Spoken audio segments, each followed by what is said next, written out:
सभी भैया बहनों को नमस्कार।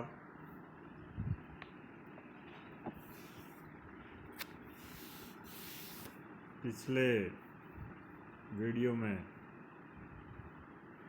हमने रासायनिक संयोजन के नियम, द्रव्यमान संरक्षण का नियम, स्थिर अनुपात का नियम, इन दो नियमों के बारे में अध्ययन किया था। आज हम पाठ क्रमांक 3 परमाणु एवं अणु में परमाणु के बारे में अध्ययन करेंगे।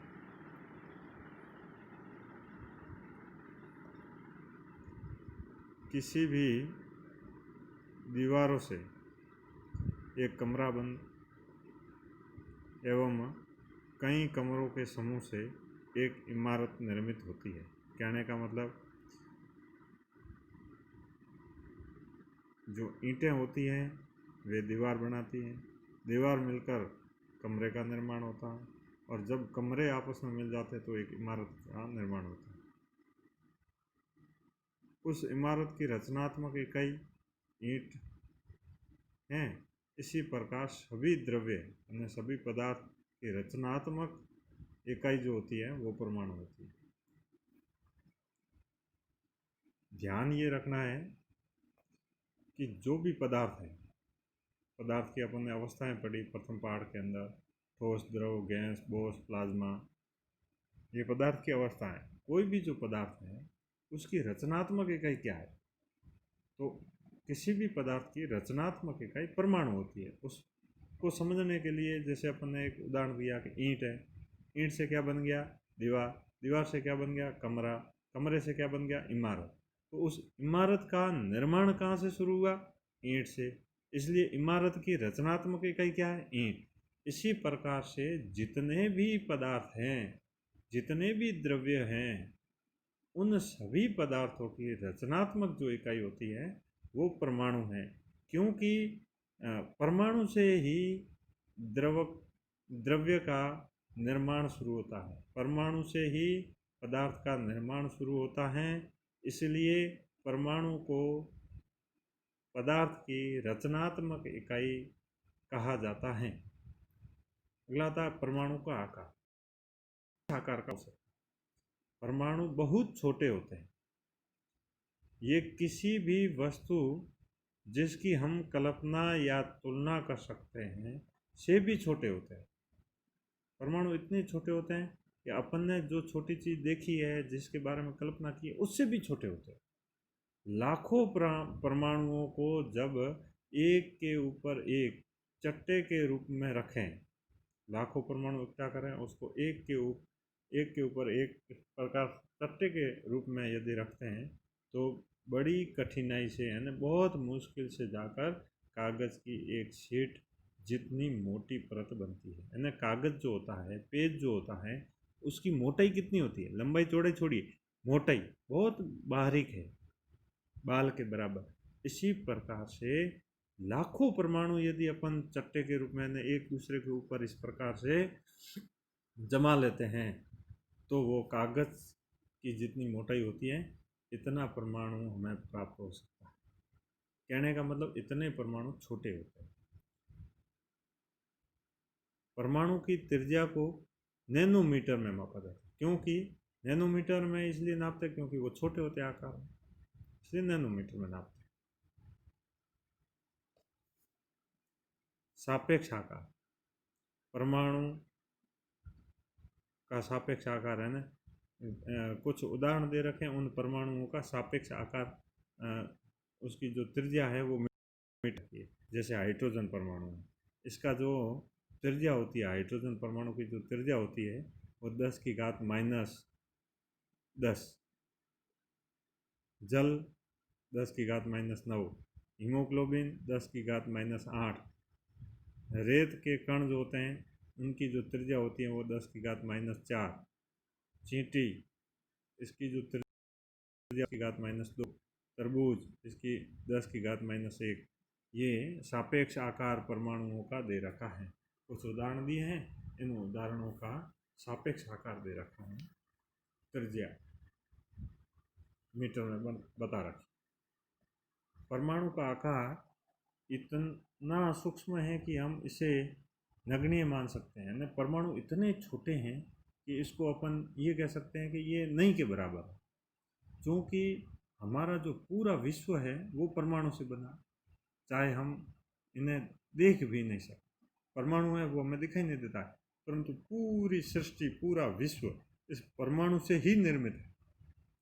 फिर भी ये यहाँ विद्यमान नहीं, हम इसको देख नहीं पाते हैं, परंतु वो हमारे सामने विद्यमान है, उपस्थित है, तथा हमारे प्रत्येक क्रियाकलाप पर उनका प्रभाव है। जो परमाणु है, उन परमाणु का हमारे जीवन में जो हम कार्य करते हैं उनके अंदर उसका प्रभाव रहता है।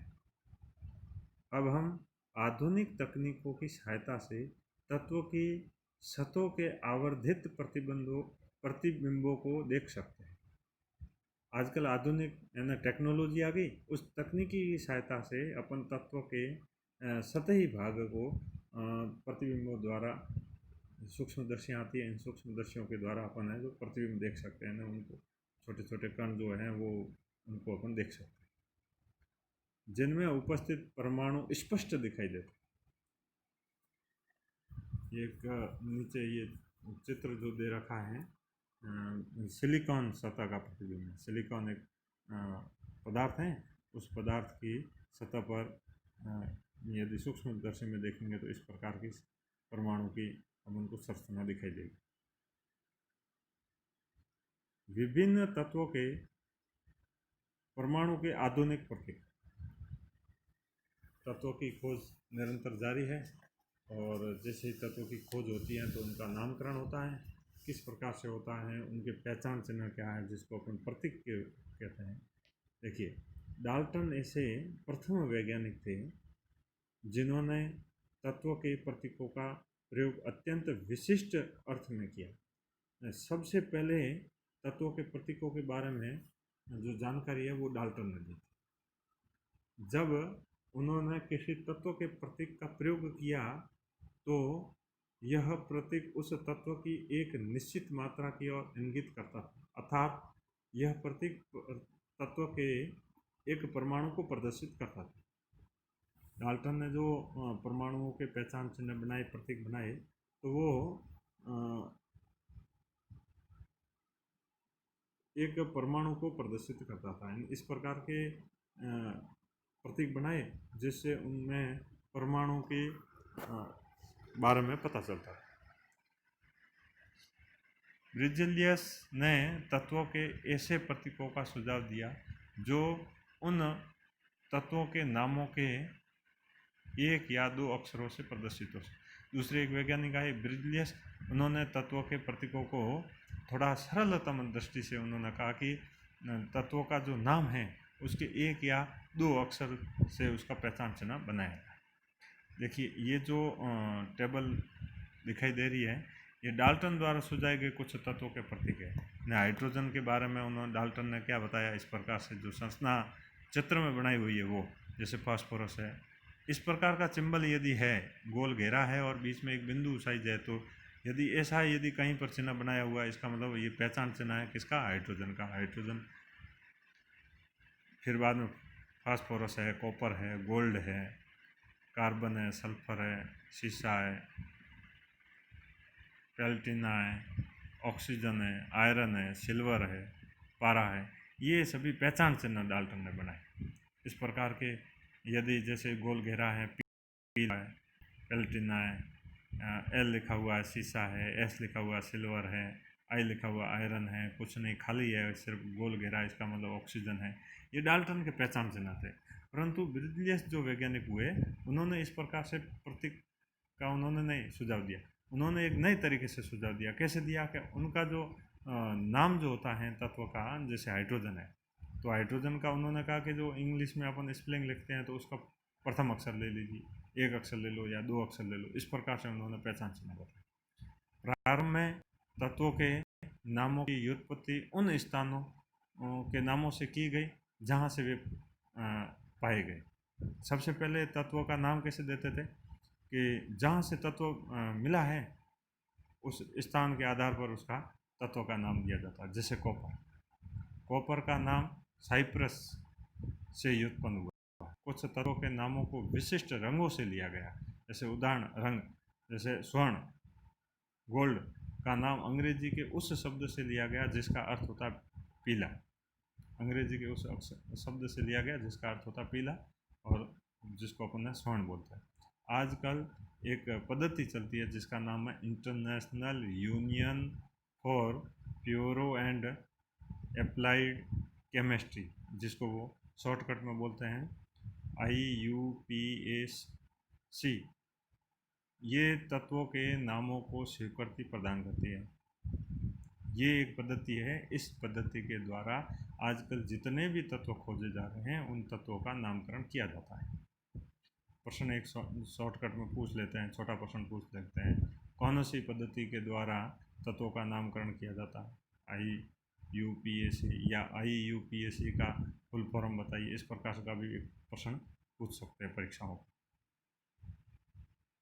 अधिकतर तत्वों के प्रतीक उन तत्वों के अंग्रेजी नामों के एक या दो अक्षरों से बने होते हैं। किसी तत्व के पहले अक्षर को सदैव बड़े अक्षर में लिखते हैं और दूसरे अक्षर को छोटे अक्षर में लिखते हैं। यानी तत्व का यदि प्रतीक चिन्ह है तो वो इंग्लिश में जो उसकी स्पेलिंग है उसका पहला अक्षर या तो एक लेंगे या दो अक्षर लेंगे। तो एक लेते हैं तो बड़ा ही लिखेंगे, दो लेते हैं तो पहला बड़ा और दूसरा छोटा। जैसे उदाहरण के लिए हाइड्रोजन, हाइड्रोजन का यदि पहचान चिन्ह है तो वो H है, तो H बड़ा होगा। एल्यूमिनियम, इसका जो पहचान चिन्ह है वो Al है, तो A बड़ा लिखना है, L छोटा लिखना है, ना कि दोनों बड़े लिखने, दोनों बड़े नहीं लिखने। A बड़ा लिखना, L छोटा लिखना। कोबाल्ट, कोबाल्ट में C बड़ा आएगा, O छोटा आएगा। C और O दोनों बड़े नहीं लिखने। कुतिक, उनके अंग्रेजी नामों के प्रथम अक्षर या बाद में आने वाले किसी एक अक्षर को संयुक्त करके बनाते। जरूरी नहीं है पहले वाले दोनों अक्षर लिए जाए, एक पहला एक अंतिम, ये भी हो सकता है। जैसे क्लोरीन, क्लोरीन का C और L, तो L छोटा होगा, C बड़ा होगा। जिंक, Zn, N छोटा होगा, Z बड़ा होगा, इत्यादि। अन्य तत्वों के प्रतीकों को लैटिन, जर्मन या ग्रीक भाषाओं से भी, जरूरी नहीं है कि वो इंग्लिश में उनके जैसे कोई तत्व है, उस तत्व का उसका लैटिन भाषा में क्या नाम, उससे भी उसका प्रतीक चिन्ह निकाले गए हैं। जर्मन से भी है, ग्रीक भाषाओं से भी है, इस प्रकार से। जैसे उदाहरण के लिए लोहा, लोहा का प्रतीक होता है Fe, जो उसके लैटिन भाषा फेरम से व्युत्पन्न किया गया। लोहा जो है इसको ऐसे आयरन बोलते हैं, परंतु उसका लैटिन में उसको फेरम बोलते हैं, तो फेरम से Fe उसका प्रतीक चिन्ह लिया गया। इसी प्रकार से सोडियम का प्रतीक चिन्ह Na तथा पोटेशियम का प्रतीक चिन्ह है Ke। तो ये क्रमशः नेंटियम और कैलियम से व्युत्पन्न किया गया।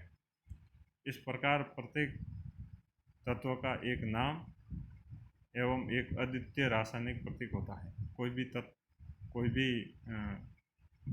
तत्व है उसका नाम होता है और उसका पहचान चिन्ह होता है। ये कुछ सारणी के अंदर तत्व और उनके प्रतीक चिन्ह दे रखे हैं।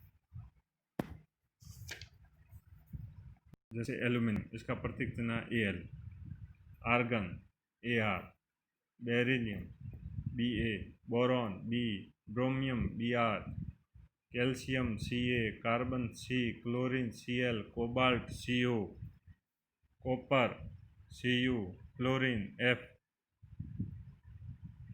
सोना Au, hydrogen H, iodine I, iron Fe, सीसा Pb, magnesium Mg, neon Ne, nitrogen N, oxygen O, potassium K, silicon Si, चांदी Ag, sodium Na, sulphur S, uranium U, zinc Zn।